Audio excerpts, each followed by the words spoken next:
So today's guest on the Keen Yoga podcast, Andrea Ferreti. I didn't actually ask you, Andrea, talking about professionalism as we were before, to introduce you. So I'll just make it up. Andrea Ferreti, podcast extraordinaire. I love her podcast, Yogaland. I found Andrea through Yogaland podcast. It's honestly one of the only podcasts I listen to and super enjoy. All the episodes are excellent. It's not a pump piece. Listen to it. She's doing it with her husband, the well-known yoga teacher, Jason Crandell. They form a great team together. If only Teresa and I could form such a team. It's an aspiration of me and mine down the line. But anyway, welcome, Andrea. It's lovely to have you on the podcast. Thank you so much, Adam. It's great to be here. Obviously, Andrea is also a long-term yoga teacher, and we're going to talk a little bit about the podcast later. But first of all, just the obvious question, I suppose. What's your background in yoga? How did you get into it? How did you start? And how did it progress? Anything along the way that's of interest? Well, I'm showing my age a little bit here by saying that I started doing yoga in probably 1996. And I really stumbled upon it. A friend took me to a yoga class. I was in my 20s in San Francisco. She took me to a studio that's still there, which is so lovely. It's called the Mindful Body. And I wasn't like that crazy about the yoga class because I was a longtime dancer. And I found it to be too easy, but I loved the feeling of the studio. Like I was a kind of a tightly wound young person, putting it mildly, had a lot of anxiety. And so I loved like the smell of the lavender and the feeling of the people. And that kept me going back for a few years. I would just kind of go once or twice a week. And then it wasn't until I found Ashtanga that I really kind of hooked in. And so that was a few years later. A friend of mine said, "You have to go to this class. It's so amazing." And she didn't say much more than that. But I went to this little, like tiny little dumpy studio on Shotwell Avenue in San Francisco. If anyone's familiar, they'll know kind of what that means in the 90s. Just a really, just scary little neighborhood at that point. And I think there were 6 of us in the classroom plus the teacher, and that's all that it fit.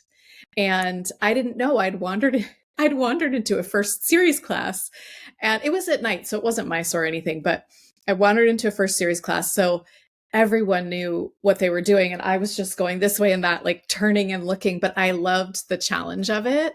And I felt like I'd finally found something that engaged me. And then during Shavasana, I always joke, like, I'm not a person that ever dabbled in drugs. I'm just too anxious for that.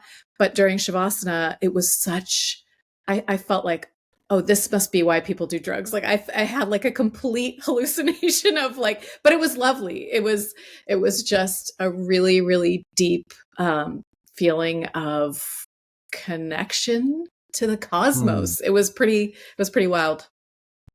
Who is that with? Anyone we know today? Ashtanga teacher. Oh my gosh. Do you remember? Oh, just out of interest. She moved to the Northwest. Oh my gosh. I'm blanking. I mean, that very first teacher her name was Annie, but then there was another teacher in that space who I went to for a while, and I'm blanking again. Slightly showing my age here. Oh. Yeah. Well, it's funny, isn't it, at that time that there would be a studio with like 6 people in it, and that fitted. Not that there would be. These days there are studios with 6 people in it, unfortunately, but then there would be a studio that could hold only 6 people and the teacher. That's pretty crazy in itself, isn't it? And it could be done that way. It was like a space that was just rented for artists. The class that was before us, I mean, this is I've told this story so many times because it is a truly unique sort of early yoga experience. As I waited for the people to come out of the class before, it was like the San Francisco Circus School. So people were literally coming out like carrying things they were juggling with. There was someone with like a huge wig. I mean, it was just hilarious. It was a wild little time in San Francisco. Yeah. But I think, I started in about 99, I think, and it was a similar experience. Like you go into a place and it wasn't made for yoga because I didn't think it would really work. Then maybe there's like one or two yoga studios, but it really wasn't like there was many, right? There was all rented rooms and often in England, church halls. And we'd often have to move the tables. It would be like, I can remember now, like I forgot completely about it. My first teacher, we'd often have to move all the furniture out. So it'd be like all tables and chairs set up. So everyone in the class would move it all out and often would move it back at the end together, right? Yeah, and then it was part of the, totally. Yeah, crazy. And then, if you wanted a mat, obviously the teacher brought the roll, the one roll of mat, the blue roll, and cut your length. Yes. Cut your length, So some people had a really long mat and some people had a short one, and, but it was the same. It was like kind of communist yoga mat situation. Right? Totally. They had the blue or the purple. That was it. Yeah. Blue I always wanted the blue. I had a purple one, and then I always thought I should have got the blue. It's like other people in the underwear next to you, all kinds of let's say catastrophes happening. With people, kind of falling out of ill-fitted non-yoga wear because it didn't exist. Totally. Yeah, yes. It's very clear. Yes, I remember.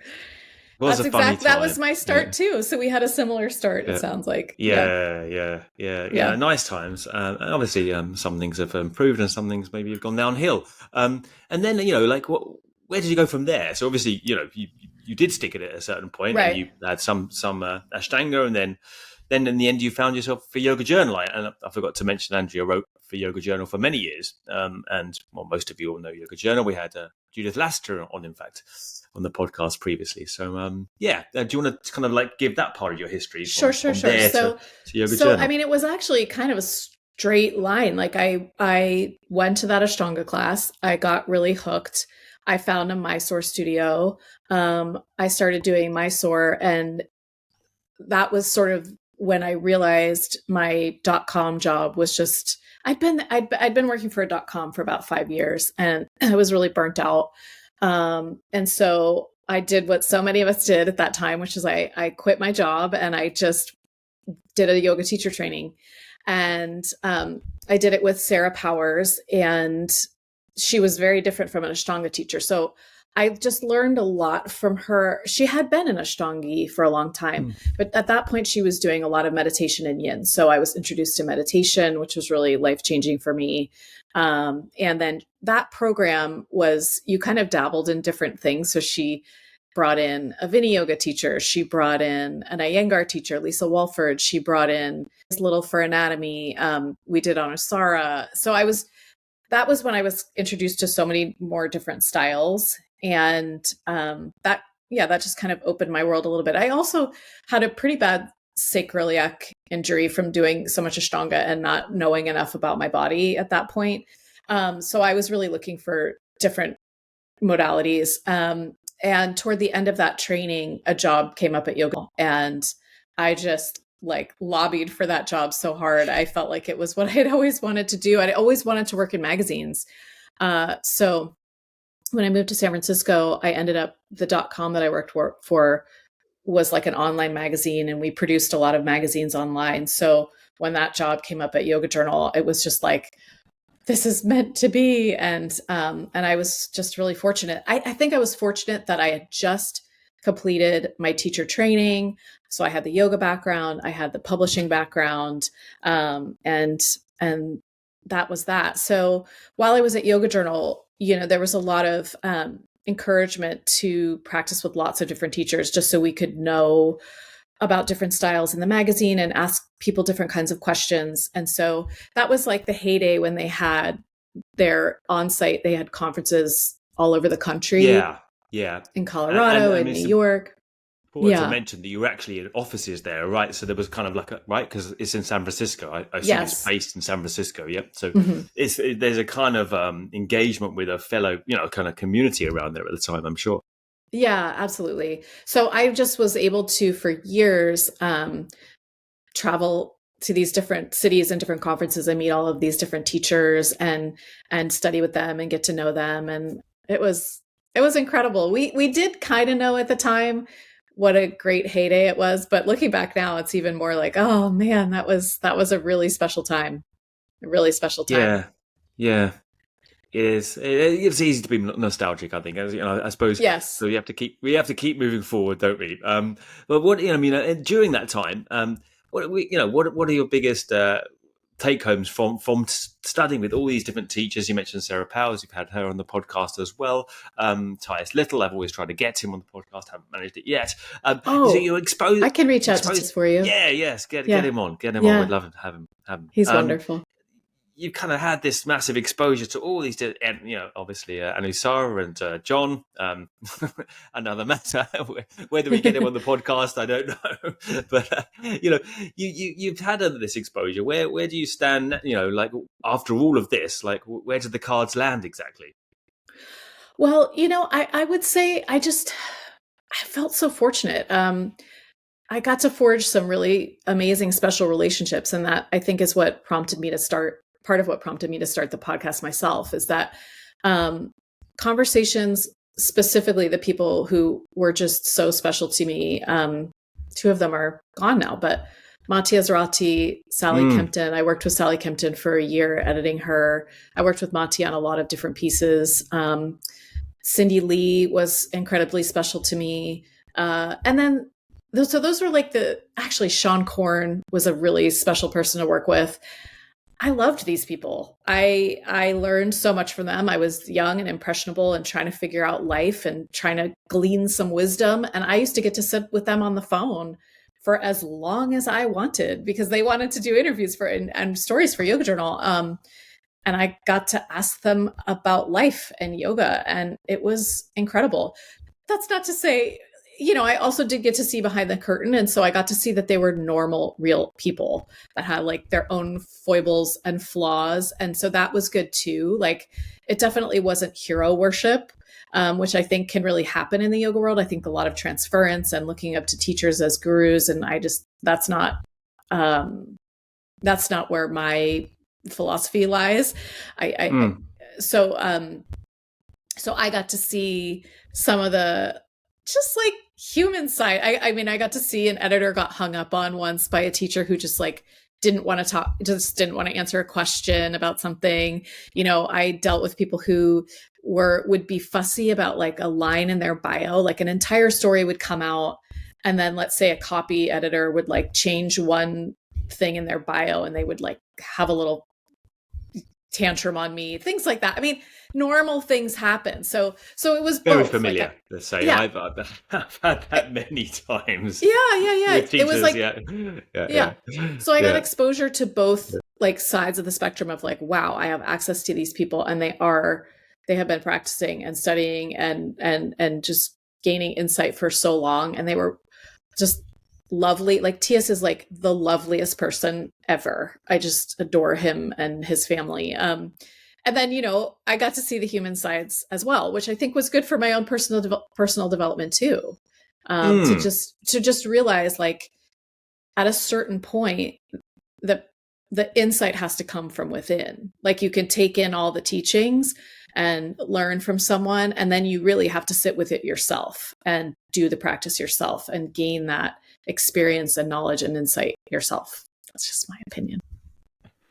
I think it's a good one. I mean, I think it is really hard to get to that point. I mean, it's unique to get to that point of realizing the people that you've idolized are human, and also really hard to deal with at the time, although very special to have, I think. Because then the onus is thrown back onto the individual, onto you, and the responsibility it comes back to you again. Whereas I mean, I think I'm sure you did, and I certainly did.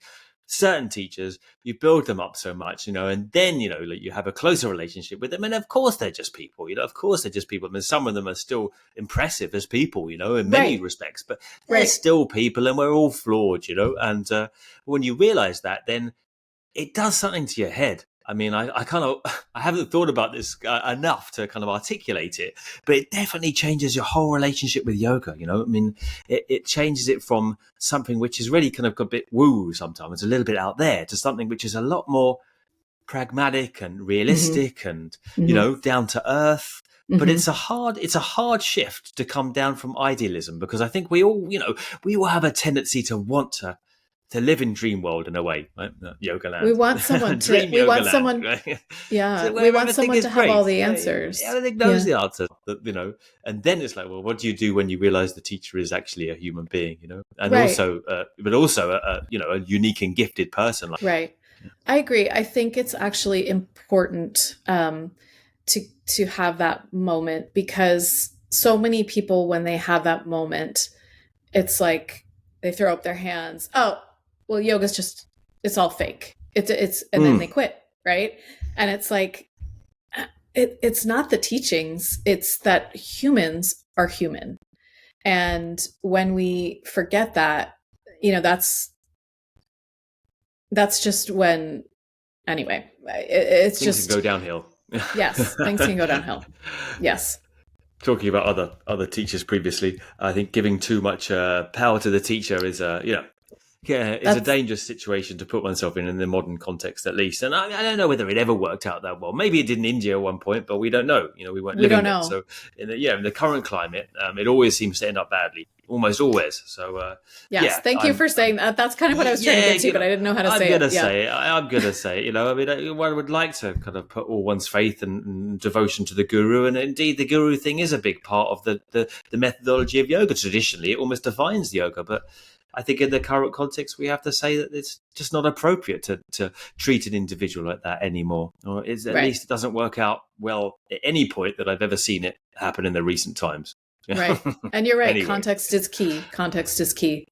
Yeah. And I read something recently. I think I keep repeating this in every podcast I do, that yoga is really context sensitive. In every age it's been really context sensitive, and it keeps evolving, and it keeps evolving still, and we're now evolving it to the next stage. So it's kind of very Luddite to cling to its definition, in kind of Patanjali's time, 1500 years ago, and say, well, yoga ends there. It's like, like as long as we're evolving, we have to admit that our methods of understanding ourselves also have to change, surely. Anyways, I try not to speak too much on my own podcast. It tends to happen. I don't. I like how I might be encouraging you. So because I like to have a conversation. Yeah, I know. Whenever people interview me, I say, you have no idea how hard it is for me to not ask you questions right now, because I'm always just used to being the one asking questions. So I want to ask you a lot of questions, but I'll have to have you on my don't podcast. Ask me any questions. It's me to ask you questions right now. I'll answer all the questions you want. Right, so you mentioned a number of times on Instagram, I look at your Instagram, and on the podcast, I believe, that you've suffered with difficulties of mental health. I've been very upfront and say I got into yoga for mental health problems. I was on antidepressants and panic attacks at university, and really in not a good place. And that was the reason I got into it. And it really worked like nothing else. I've done talking therapy for years. I was just reflecting the other day. People asked me about emotional health struggles. I've been in talking therapy, literally, it's embarrassing to say, since I was 11 years old, 11 or 12. And that was up to 20 when it was exacerbated more, the panic and the anxiety. And yoga just incredibly worked, like nothing else ever had. So I don't know, it's my personal experience, but I lead into your own experience with it, I suppose. Yeah, I mean, similarly to you, I always grew up an anxious kid. I would say that I didn't get into, it was not conscious to me that I got into yoga for my mental health, because I was not even conscious of how anxious I was. Right. But thank God I did, because I think it is the thing. Well, it's one of the 3 prongs of things that has transformed my mental health. So for me, I'm always very open about the fact that I still use medication, because I want people to feel like that's okay. So for me, it has been medication. Therapy, I don't do therapy anymore unless I have come up with something I'm really not able to process well.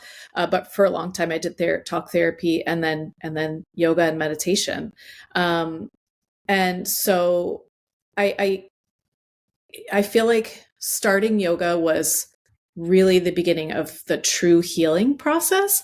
And I don't even know what that means exactly. I don't usually speak in such cliches, but but I just remember when I sat down to do my very first meditation with Sarah Powers, feeling a sense of terror. feeling like, I don't want to do this. I don't want to sit in this room right now. I feel so uncomfortable. I don't know what I'm going to find. I'm tired of my brain. I'm tired of how I feel more worried than other people, more sad than other people. I've been told my whole life I'm too sensitive. I've been told my whole life I'm, a lot to handle. I was so afraid to go deeper into that hole. And with her guidance, I had the opposite experience. I had the experience of being kinder to myself. I had the experience of seeing that I was okay just as I was, that I was actually lovable, that there was actually love accessible underneath the surface of all those thoughts, that I was connected to all the other people in the room. I was connected. When I did my training with Sarah, she was always in Marin County, which is just this beautiful part of California. So I felt more connected to the nature around us. I did a lot of day-long retreats with her for years, and her presence was so soothing and positive for me. And now that I know more about brain psychology, and now that I'm a parent and understand the concept of co-regulation, I think like that's what she did for me. And I think that's what a lot of yoga teachers do for their students, which is co-regulation is this concept that, when your nervous system is going bonkers, or your mind or whatever, you can just be with another person, and your limbic system like borrows their nervous system. So if you're with someone who's really holding space in a regulated, positive, calm nervous system way, you're going to absorb more of that. So I feel like has helped me in ways that I can't imagine my life without it. I can't imagine my life. I can't imagine the arc of my life, that I would be here where I am now in middle age, feeling largely pretty stoked about life. Right. If I hadn't had all that training. It's hard not to talk about it in cliches in a way, isn't it? I mean, I know it sounds so trite, but it's just true. So found yoga and felt, what was it like? Immediately felt coming home or something like that. You see that a lot. These things are true. I mean, I'm not taking the piss, as we say in English, about anyone saying that. I mean, but it's hard not to kind of talk in this manner about it, because it was something, like you said, that it worked when I didn't see any other options, and in such a way that I cannot, as you said, imagine the trajectory of life without it. I mean, obviously something would have happened, but I don't know why. It wouldn't have been in a good way. I mean, I was smoking 30 cigarettes a day, and I'd start drinking at lunchtime. So, things would not have, would not have. I'm so glad for you that you see, it's like, it's so nice when we all find what works. I mean, circling back to what you said about talk therapy, if I look at talk therapy versus yoga and meditation, talk therapy was the place for me where I did go into all the dark, like, patterns and thoughts and past and traumas and personal struggles and struggles with other people. And it was like yoga and meditation were largely, at least for me, a respite from that. It was a refuge. It was a haven. It was my place to take care of myself and to just feel better in my body and mind. And it wasn't really conscious for many years that that's what was happening. But looking back, I think that's what was happening. Like, we all say, we leave yoga asana class like feeling better than we felt when we went in. And that's just the key. Like, that's the beginning of it, right? So, yeah. I often feel like I just want to over-explain it, because there's something I don't understand exactly, and I don't want to speak in cliches, so I try to kind of justify or explain it, like why that's the case. But I mean, my sense of it was, I would go to the counselor or psychiatrist or whatever therapist, and I would sit there and I would say and every time I would say the things, I'm quite articulate, so I could say it, and I could say the stuff, but nothing would change. It's like it felt like there was energy in the body that was stuck or wrapped around me in such a manner that I just couldn't touch it. I couldn't touch it. I could speak it all, I could say it all very well, but I was just still in the clasps of this this other thing, which is literally in the body. And so it was only when I started moving the body again in this manner, which I can't explain because it didn't happen in my martial arts background. It didn't happen with football or gym. In this manner, with the concentration and with the breathing together, that it started to change, And yeah. So for you, it was much more. It sounds like it was much more of like a somatic thing, like something about like the mind, body, breath movement is what really released you. For me, I realized looking back now that it was the meditation piece. Right. It wasn't until I got into meditation that I just, that a lot of the larger, like intense trappings of the anxiety started to dissipate.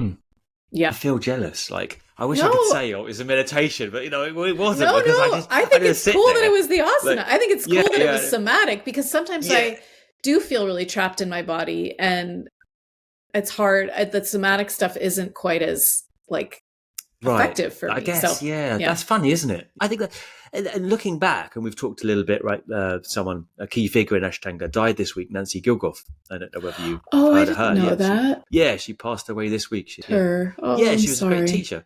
She framed the Ashtanga as exactly that, an energetic kind of emotional therapy or catharsis. And certainly it reminded me that back in the day when we started it, it really was a bit like more like that than it is now, like the way that we were encouraged to practice, kind of a bit heavy, a bit like, pushy like that. I don't necessarily agree with all this, but it worked and somehow. The breathing was heavy, and the bandhas were kind of, intense. That's right, and the room, remember the room was like super intense, and it was a small crowded room, and it was like, so it very much encouraged that kind of mentality around it, which I think, in the modern kind of post-modern context we've kind of arrived at, certainly post-pandemic as well. It's like, do we even have any emotions anymore? I haven't been in a Ashtanga room for so long. I didn't know like what has changed or not. But that I remember that way of practicing, and it worked for me at that time too. There was something about the structure of it, like the intensity of it felt so good at that age and at that time of my life. And like you said, all the people around you, you would, again, like thinking about co-regulation, it makes sense, right? You'd hear that deep breathing, and like you would just go right into that, and it felt amazing. Yeah. I have to say now that we also had Stephen Porges on the podcast. So if anyone you did? wants to know more about, You know what's funny is I've wanted to have him on, and I've been like just holding back from pitching him because I figured he would never respond. I know. Just do it. Yeah, just do it. And that's coming onto your podcast questions in a minute, so we can't go there too quickly. But I mean, as you said, you have to you in your own podcast episode. You say a similar thing, I think, just have a go, right? I know. A leaf out of your own book. I think I was listening to it, thinking, how do you get guests? And there was a great podcast episode you did. And it was like that. How do you get guests? Or are you worried about people? They're a bit big for your podcast. And, you just have to have a go. And maybe they don't notice the email anyway. So don't be offended that they don't respond and all this stuff. I thought, that's really, really good. And then she comes on and she says, you gotta throw it right back at me. I just realized that because last night I was looking at my list and I was like, I still haven't invited Stephen Porges. Well, he probably won't come on anyway. So he's a great guest. He's a gentleman. He's a lovely guy. Where were we? So I think you've also talked on. I looked at your Instagram recently on imposter syndrome and these kind of feelings coming up in the teachings. I kind of think it's a nice segue from that kind of from feeling a mental health in your own practice to then becoming a teacher. And it's like, well, oftentimes I have to say that oftentimes the people that need yoga most are end up becoming the teachers, and then we're not fully formed. We're still perhaps more, I like to say more curious or more kind of like sensitive characters sometimes that are prone to these different feelings, and then you put yourself in front of a class, and not necessarily because you're naturally that kind of person, but because you've loved the practice, and in the end you kind of find yourself there. And for those kind of people, myself included, it really is tough. And it's only in recent years that I hear this imposter syndrome, and I think, oh, okay, that's what I was feeling for the majority of my career, and I could never really put my finger on. Absolutely.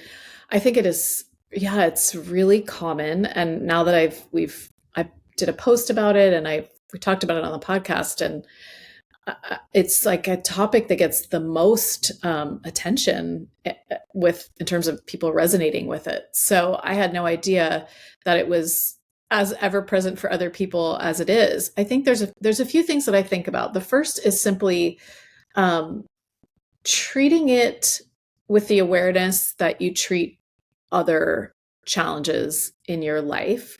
So what I mean by that is, there's this, like, again, really trite little expression, but, name it to tame it. So just by simply saying to yourself, like, when you notice it coming up, by actually naming it and saying, okay, this is just imposter syndrome, normalizing it. Most people feel this way from time to time. And I don't have to give it as much meaning as it is feeling in my body right now. I do this for myself. I do this for my friends, my family. When people come to me saying, like, I'm so anxious right now. What do I do right in this moment? Aside from like little breathing techniques like box breathing and all these things, I'll say, like, give it a seat at the table. And I didn't come up with this. I don't know who did, but give it a seat at the table, because the more you push it away, like, the stronger it's going to roar back at you. Recognize it, bring your awareness to it, give it a seat at the table, but you sit at the head of the table, okay? You are sitting at the head of the table. It just has one seat. There are plenty of other qualities that you have, and you get to guide it. So you're distancing yourself from the anxiety, you're distancing yourself from the imposter syndrome a little bit, so that you can just keep going. And that's the other thing that I would say, is to not expect that it's ever going to be like, oh God, I'm over that now. Like, I am going to just, because who aside from like a sociopath, who thinks that they are in control and perfect all of the time? No one. The fact that you have some recognition that you're flawed and you're going to make mistakes, and that's a little bit embarrassing, that's just like being human. So I don't think it's so much about like pushing it away and trying to get over it, as it is just trying to dance with it. Just trying to be like, okay, I see you. I'm going to work with all of my techniques and my coping skills to just manage you right now. And then I think the last thing, and this is kind of, Jason is the one who really used to say this to me, is the last thing is stop making it about you, right? And just make it about what you're teaching, or make it about what you're sharing. So like, trust that the yoga system and teaching works, so that you're just the messenger. And so you don't have to be perfect, because the modality in and of itself is what's important, and sharing that is what's important. That's kind of how I cope with it, because I still have it all the time. I think, you said so many good things there. I mean, I've never heard that expression, tame it to name it. That's good. I mean, that's really good. Because giving something a shape and a form somehow makes it more manageable. You're in control of it, because you've kind of defined it, as it were. Yes. And exactly as you say, like, pushing something away, it just becomes a monster in the cupboard, and it takes a much greater form than if you just say, yeah, that's how I feel right now, and there's nothing wrong with that. You don't have to be other than that, really. I mean, the obvious difficulty in the class is that you've got to somewhat come across, even if you're anxious, as a somewhat formed and stable individual. It can't be a bag of nerves necessarily in the corner. But, then, as you rightly pointed out, the way that I dealt with that, having come into classes, I have to say, many occasions, and I still find it in workshops. I travel all the time doing these workshops, and I'm terribly unsuited to it in a way, because I do have this anxiety, and I'm going to see in all these different countries whole bunches of people I don't know, standing in front of them. I mean, it's kind of insane, especially considering my personality. And you have to say, well, look, this is what I'm teaching, and that's what matters. It's what matters. It's not about me. It's about, did this method work for me? And I suppose that's what keeps me able to even get up in front of the class and not just collapsing in a puddle in the corner. The fact is, the method worked so exponentially for me. It worked so drastically, and so that's the passion that comes through for me, and that overshadows the feeling of the worry about myself or how I look or how I sound or how, how they'll take me. You don't know. You don't know how other people will take you. They'll take you how they do because of their own filters, Some people will like you, some people won't, And you also have to, I think you've talked about that in the podcast as well. You have to take that in your stride, which is hard for a more sensitive soul who probably gets into yoga teaching. But as you say, only a psychopath would have no doubts or reservations about themselves and their method. And I want a human in front of me, not a robot, Right. Right. I mean, when you think about it, the alternative to, and I can relate to so much of what you just said, the alternative to not sort of pushing through your imposter syndrome is complete self-sabotage, right? Complete self-sabotage. And who does that help? No one. Doesn't help you, doesn't help any potential students, doesn't help any of the people that you want to share this with. So, normalize it and also accept the fact that, and this is, I think, one of the hardest parts of being a teacher, because you are on display and it is public and you're in front of other people, but you're going to have to learn in public. Accept the fact that you're learning. And if you taught a crap class or, your cues just like weren't coming to you, you have another one to teach tomorrow. You're learning. You're a human being. It's not going to be perfect all the time. But the alternative is complete shutdown. And that's not what you actually want. It's not what you want. That's why you keep pushing through it too. Because I know what you mean about like your nervous system isn't really suited to doing what you're doing, but you want to share this much that you're willing to push through the challenges.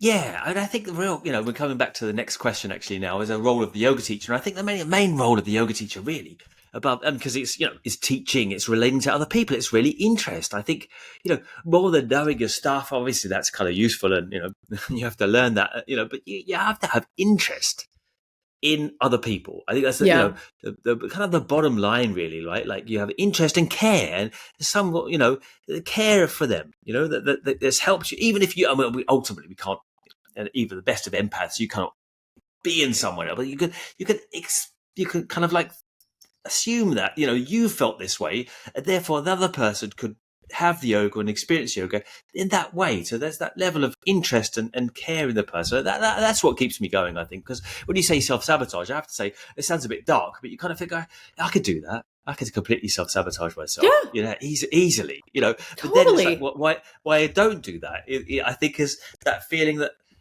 I think I have much more self-sabotage with my writing than anything else because I want so badly to be good at it. And I want it to actually have some point or meaning. And so that's the thing I worry about the most in terms of sharing. Yeah. Well, you're in good company there. I think I'm on my 5th book. Nothing's ever seen the light of day. So what do you envisage the role of the modern yoga teacher? It isn't a guru, as we talked before, and definitely, as I say, that was the way that we used to take the yoga teacher. I felt like that was my relationship with my first yoga teacher. They were the supreme authority, but things have shifted, and I think in a good direction. So what are we now? What are we trying to do now? Yeah, that's a hard question. I mean, I always come back to just this idea that hopefully we can present the teachings in such a way that we're just encouraging people to spend even like a little touch more time just looking inside instead of, we move through our lives and it's just normal. We're caught up with everything that's happening around us.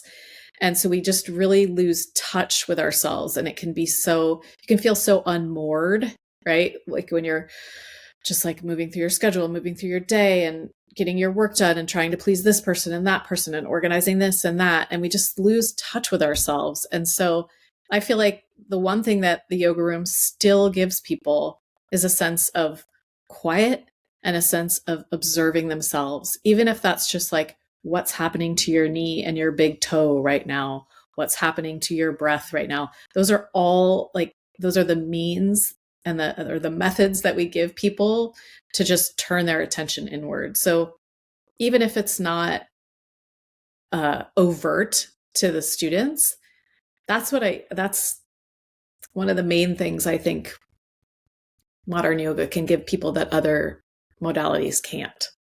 Mm. I don't know if that completely answers your question, but No, it's a way of framing it for sure. years ago, I was in a workshop with Gary Croftsell, and I really respect him so much. And he just said, it's always about giving people tools and then having them experiment with the tools in their own lives. It's always about self-inquiry. It's always about, right? Like, so that's more of the philosophy that I subscribe to. It's the teacher is sharing the tools, not telling you, if you do this, this is going to be fixed. If you do this, I guarantee, right? Like that this is going to happen, and that to me is just a bit bordering on snake oil salesman. It's about like, these are the tools that have been passed down for generations that have worked. There are many of them. Different tools are going to work for different people at different times. So you get to go and try. And I guess that's part of what I meant as well. It's like, it's the turning inward, and then it's taking it and people know unconsciously what resonates with them. And that's, so not everyone's going to talk about this to the level that you and I are talking about this. Right.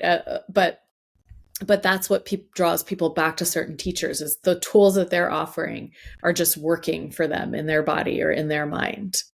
I think in terms of what I hope to share with students, and I don't teach asana anymore. I mean, I taught for a very short time. I was terrible at it. I was terrible at it. I don't know. I just never quite got into my groove. But so I do share meditations with people, and I don't know if I've said this out loud, but I mean, the main thing that I hope to share with students is just a sense of, I guess, when I think about it, what was shared with me through Sarah Powers, which is just this sense of compassion for wherever you are and however it's going. When people say like, "Oh, I'm not good at meditation," or "It's boring," like, that's okay. It's just like someone saying, "Oh, I can't do yoga. I'm not flexible enough." Like, there is no good at meditation. I hope that you just feel some sense of being like held in compassion when you meditate with me. That's my hope. Yeah. Space to be as you are, as you turn up, and just be and feel held in that and accepted in that, and then you can kind of expand into that space. I mean, I think as you said before, there's this constant sense of something there that you can't express, or feeling like you ought to hold back senses of anxiety or inappropriate feelings or behaviors or emotions. The actuality of it is that they need to be experienced in a certain safe space. And I think that was my real take home of the yoga class. Really, it's just allowing those things to come in a supported space where you felt that they could come in, and they wouldn't overwhelm or capsize you. But I think I keep just mansplaining your points, really. No. I think that's exactly it. It's not mansplaining at all. Nobody can mansplain me. No, I don't imagine you allow yourself to be mansplained. Oh, Jason, sure, he'd give it a go. It's why we're a good match. Because I mean, I'm an Italian girl originally from the East Coast, so I can be very, very pointy and sharp if need be. I can stand up for myself for sure. I can see that in the podcast. Yeah. So, I mean, I don't know a way to go into this question, but you mentioned in your bio that you breast cancer survivor. I know my wife Teresa won't mind me saying that Teresa obviously, but I was there, also went through this for a couple of years. Incredibly hard, incredibly important topic because it's very, very common these days. I know. I just wonder, I mean, we're not going to wrap it up on this note, but I'd like you to say something about that, if you could, for anyone out there who's had the same situation.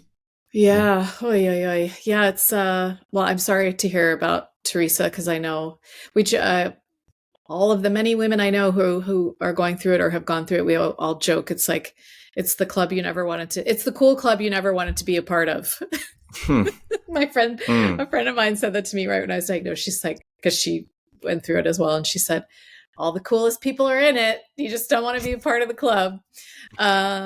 So yeah, I mean, I will be 10 years this September, and it still is always there, a worry, a thing in the back of my mind that I cope with and try to manage all the time.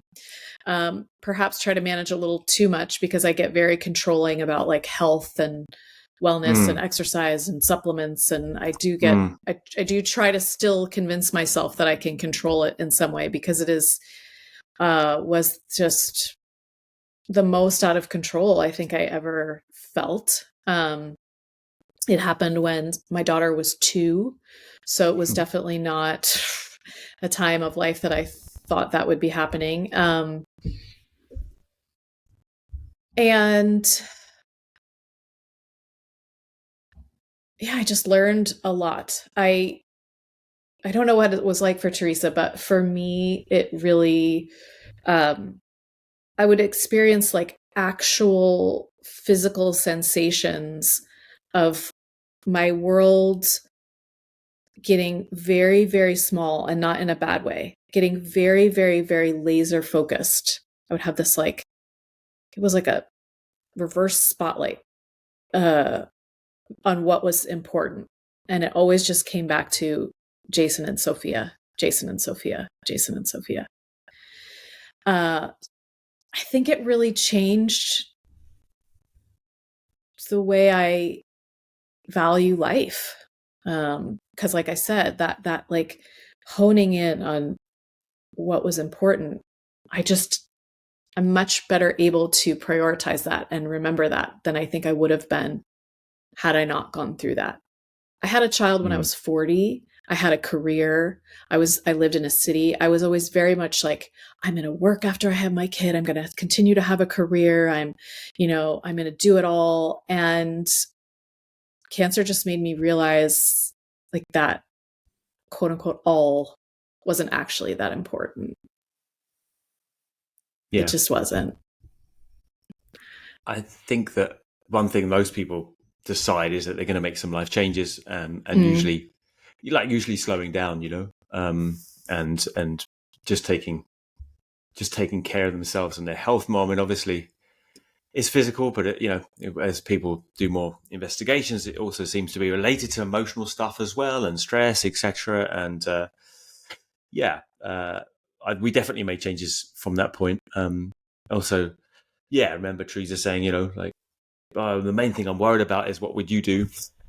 It doesn't show much confidence in me if I'm not here. Well, you feel a sense of guilt, though. I thought it was very touching anyway. It was just a crazy period, and but I think the one thing Teresa often says is, I don't feel enough.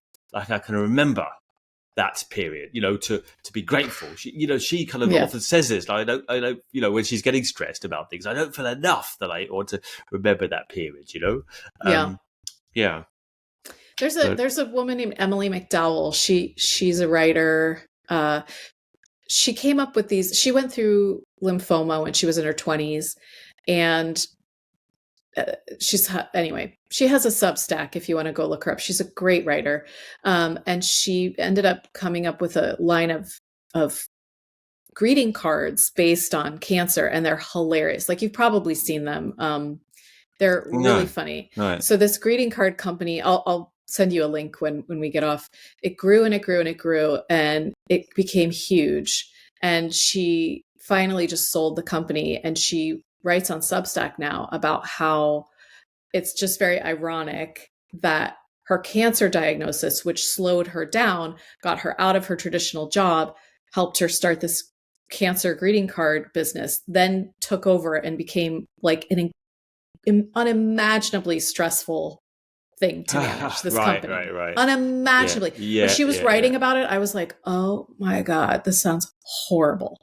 And, I like, sales where she would like have to find a factory within 3 days to fulfill the sales just craziness. And she also writes about how you go through like your testing phases every so often, whenever you still get tested as a cancer survivor.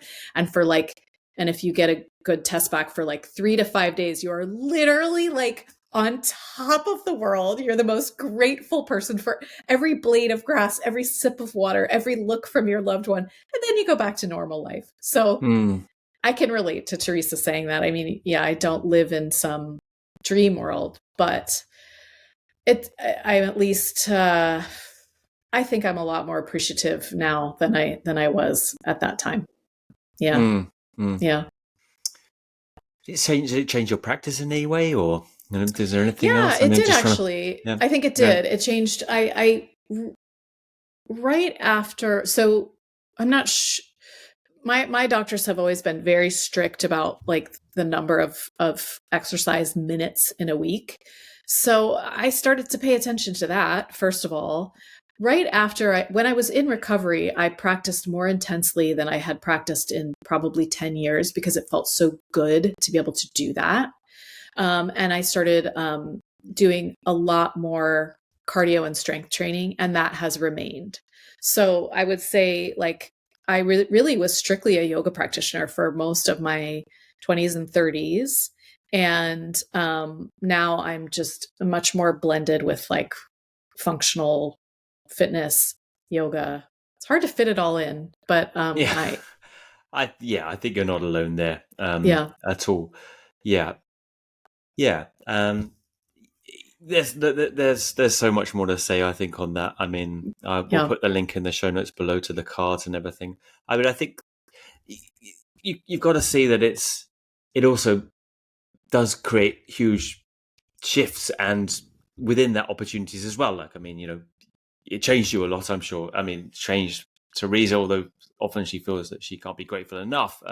It definitely, it stopped her working in a corporate job, and then she came alongside me latterly, and she's the reason why we're here today, to be honest. Oh, but then nice. Being up, she does all the logistics, everything really. I'm just a pretty face, but she does all that. But the problem is, as a high achiever, and often cancer patients or survivors are, it ends up like with the woman in the greeting cards. Then it's like doing so much again, and you're in the same predicament again, being stressed and having all these things, and and wanting to get them right or perfect, and for anyone out there wanting to know more, there's loads of stuff, books and stuff written. I think we've touched upon something here, but we can't end on this note, Andrea. So we're going to have to speed it up and just say a couple of more things. Like what I usually do is I usually say, look, to end the podcast chat, what's your guilty pleasure and what's your inspiration? But instead of that, what we'll do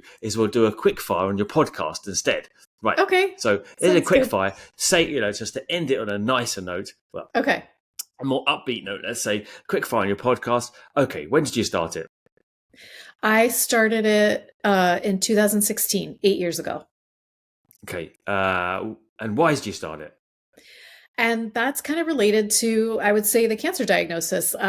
So I, like Teresa, wanted to kind of change things. I was still working freelance for Yoga Journal. They moved to Colorado, and I just thought, I want to do something that's my own. I wanted to go out on my own. I wanted to share all of these conversations with yoga teachers that I got to have behind the scenes all these years. You'll see in my early guests, it was Sally Kempton, it was Sean Korn, it was Judith Lassiter, all these people I worked with all these years. And when I was going through radiation for cancer, which is when you go through radiation, at least when I did, it's every day for a very short appointment. It was like literally a 5-minute appointment every day for 5 weeks. But when you add it in, when I factored in like getting in the car, driving there, checking in, changing your clothes, waiting for the appointment, having the appointment, driving home, I needed something to occupy my mind. And my upstairs neighbor said, have you heard of the podcast Serial? And I had not.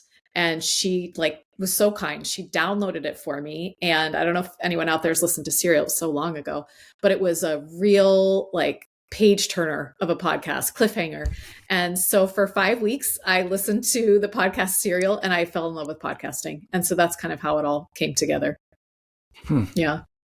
That's a good story. God. Yeah, because I mean, I'm going to say again, I love the podcast, to be honest. So, I'm pleased. I'm really pleased. And you're a natural at it. You're such a natural at it. Do you make money out of it, by the way? Is No, it I monetized? No, don't. no, no. I Right. So it's don't. just on. I, But you did have. I, Right. I had Sorry. it monetized in the beginning and I kept it for a while. And then, well, I don't know if you do, but if you do, it's very hard to actually make a decent amount of money. And so it felt like for all of the ads they were starting to make me read and numerous re-records per month and 3 ads in the middle and for everything it was doing to my listeners and having to vet all the ads and make sure I actually wanted to represent these things, I felt like I can't manage this anymore. So now the quote unquote ads are really just like for the programs that Jason is teaching. And that just makes a lot more sense for us. Yeah, It absolutely. just much more To be honest, natural I fit. shouldn't say this, but I can't remember where we're at. We've done it on both ways. We've done the ads and then not the ads. I can't remember what we're currently doing.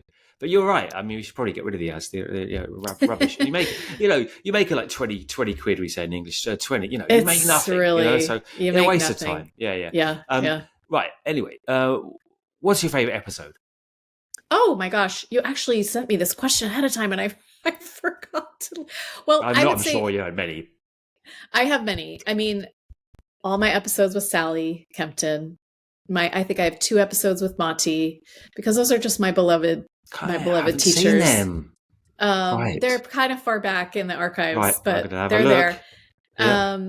And then I would say most recently, Jason and I did a podcast. I think it was in January. We did we called it Essential Life Skills for Yoga Teachers. And we came up with it because we did this program in January called Mind Body Reset. And it was the first program we'd ever worked on together and came up with the content together and did podcasts together. And we really, really enjoyed it. It was a lot of fun. And so that podcast was like us working together to think of really what are the essential life skills for yoga teachers? What have we learned that we bring into our lives? So I like that one a lot too. Well, What was your most nerve-wracking guest? Yeah. Where were you most nervous to interview? I used to get really nervous to interview Judith Lassiter. She was Really? just someone who I looked up to a lot and Right. I felt was just so bright and sharp, which she is. But I really feel kind of proud because I just interviewed Judith and Lizzie a few weeks ago. It's going to be up in a few weeks. And it was the first time that I just said to myself, just enjoy this conversation. And we had the best conversation. We had the best time. And afterward, she emailed me and said, "Oh, I wish the 3 of us lived, down the street from each other. We'd never stop talking." And it was like my heart kind of swelled like, Yeah, "Oh, yeah, yeah. Judith likes me." So Oh, she didn't that say felt that to like me. Oh. But I was the thing is I didn't I wouldn't say I knew her of her, like I had the thing is there's always again it's your relationship, isn't it, to the person, right? It's like, Yes. it wasn't any particular nerve-wracking moment for me because, it wasn't anyone I had a particular connection with, although I esteemed her obviously because of her books and stuff, yeah, I wish you said that to me. What about? Well, you could. This is my 3rd interview with her, so you could interview her a few more times, and maybe she'll say a it. couple Yeah. of times, and then maybe she'll email and say There that. you That'd be go. nice, Yeah. wouldn't it? Yeah. Okay, Yeah. it's just because it was your first. What about your? I said that. Okay, well, most difficult one. My most difficult one, oh gosh, would be with Julia Lowry Henderson. This was like an absolute fail. Well, no, I shouldn't say that. It ended up being a good interview, but I had a technical fail. It was the first time I ever used Zoom. I had been using Call Recorder for Skype. I got on a Zoom with her. This was years before COVID, and it didn't automatically record. And so we went probably 15 minutes into the interview. She was an ESPN reporter. So she was like a very, high level person for me to get. And she had written produced a documentary. It was an expose of Bikram. So it was like a really important interview. 15 minutes in, I hadn't pressed record. I said something to her. It was horrifying. She was super nice about it, but then we got back on, and the first part of it was just not as good because and she quoted someone who I think she didn't give him credit or something. So that when the episode aired, I started getting these cease and desist letters from this person and from people in Oh India. my It was God. a Right. mess. It was an absolute mess. And I'll never forget, my daughter was home from school. She was sick on the couch, and I'm getting these like weird DMs. I'm calling my lawyer. So I had to take the episode. It was a disaster. It was a full-on disaster. Oh wow, that is more than I've had, I have to say. Yeah, that is it. The cease and desist letter from a podcast. That It was we've kind so of odd. worried on certain things, like would that happen, or with certain guests or something, but it's never happened like that. But yeah, It was really odd. not recording an episode, done that. Not getting on with a guest, done that. Yeah. Well, that makes me feel better. Don't want it aired. Yeah. There's been a few of them. I won't go on. Teresa will edit it out anyway if I say the ones that I found hard. Yeah. I could do. All right. Well, no, I don't want to leave, really. It's been such a nice chat with you, Andrea, but I suppose I have to let you go onto your day there. Or is it morning or afternoon in San Francisco? It's morning. It's 9:30 in the morning. Yep.